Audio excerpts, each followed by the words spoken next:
Is AI really behind layoffs or just a convenient excuse for companies? I've been wondering that about macroeconomic circumstances too. You think this might just be an excuse? Because I think there's a very high possibility it might just be an excuse. Are companies using the tech as a scapegoat? Yes. Yeah, it's the same thing like I've been explaining to you guys for years. Whenever a company does mass layoffs, they usually do it once they built up a list of people they want to get rid of big enough to justify the mass layoff label. And then they just dump all of their red flags at once so they can't sue for discrimination and whatnot. And that's also why I laugh when like YouTubers that are clueless about this always cry. Like, oh, but then they just put their jobs back on the market a month later and didn't contact these people they fired to have their jobs back. Yeah, it's because they wanted them gone. Why would they contact people who they wanted gone to give them their jobs back? So, like, these companies will use any excuse to get rid of people they want gone.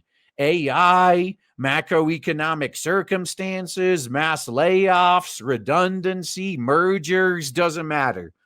The fact is they need an excuse other than you're shit at your job and we want you gone because they don't want to get sued and lose way more money and time fighting. Even if they win in the end, they still lose all that money and time fighting you.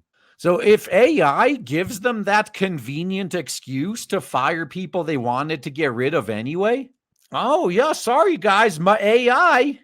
It's taken a while, but many companies are now blaming AI as a reason for their job cuts, whether directly or indirectly.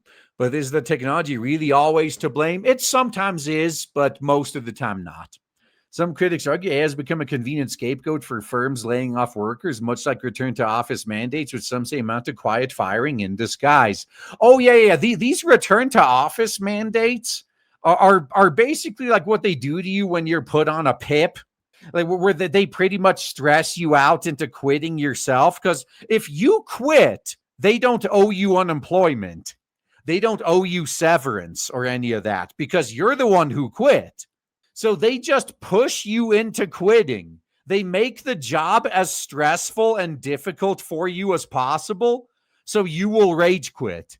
So they don't have to pay you out anything. Like that is exactly what the return to office mandates were. They're doing it on purpose to get people to quit so they don't have to fire them. When ChatGPT first started to spread across the world, companies using generative AI tools were very cautious when discussing potential for job losses. Some firms avoided the topic altogether, while others insisted the tech wasn't a factor in their announced cuts. Yeah, and those that seriously did think they could replace everyone with AI are now having to pay even more money to bring those people back to fix their vibe coding. Now, things have changed recently with companies freely admitting that their layoffs are the result of AI. Several large organizations, including Accenture, Salesforce, Klarna, Microsoft, and Duolingo, have said they are reducing staff numbers as AI helps streamline operations, reduce costs, and increase efficiency. But Fabian Stephanie, assistant professor of AI and work at Oxford Internet Institute, told CNBC that companies are scapegoating the technology. To the surprise of nobody, they're literally just looking for an excuse to fire people. People they wanted gone anyway, but they don't want to deal with lawsuits from. So I'm really skeptical of the layoffs we're seeing currently are really due to the true efficiency gains. It's rather really a projection into AI in the sense of we can use AI to make good excuses. Many firms are still looking to reduce worker numbers after they overhired during the pandemic. Exactly. Yeah, these idiots thought that they were going to maintain the growth they had during the pandemic forever. They thought that once people can go outside, they're still going to keep watching streaming just as much, for example. Yeah, that didn't happen. So now they got all that bloat they need to cut, and they need to do it in a way that won't get them sued. Critics say a popular method of culling staff has been to introduce return to office mandates, with many people unable or unwilling to go back to the office for 3 or more days per week. They simply quit, doing their employers the dirty work for them without costing the companies any severance pay or unemployment insurance increases potentially. Blaming AI for the layoffs also has its advantages. Multi-billion and trillion-dollar companies can not only push the narrative that the changes must be made in order to stay competitive, they don't have to. And in doing so makes them appear more cutting edge, tech savvy, and efficient in the eyes of potential investors. God, man, that entire, like, the entire image just makes me laugh. Especially when you see articles that like 95% of the companies that go all in on AI don't even make a profit. They're just so dumb, man. And God, these are the same companies too. If you work in a tech company and you're like in your 40s and you get laid off, good luck finding another job in that field again, because they're going to consider you too old.